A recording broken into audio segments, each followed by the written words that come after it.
এখন আমরা হচ্ছে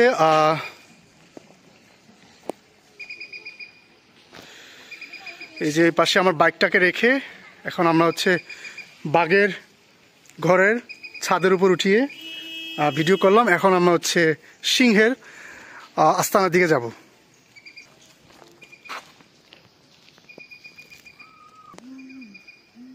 চলুন তাহলে, এই হচ্ছে প্রবেশ পথ।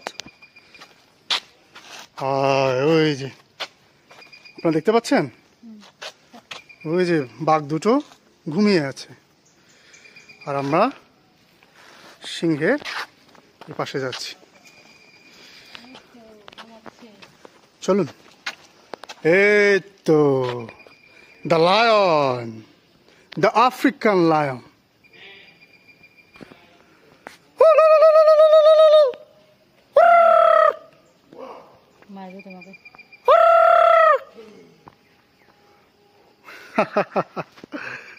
Okay. Watchtower.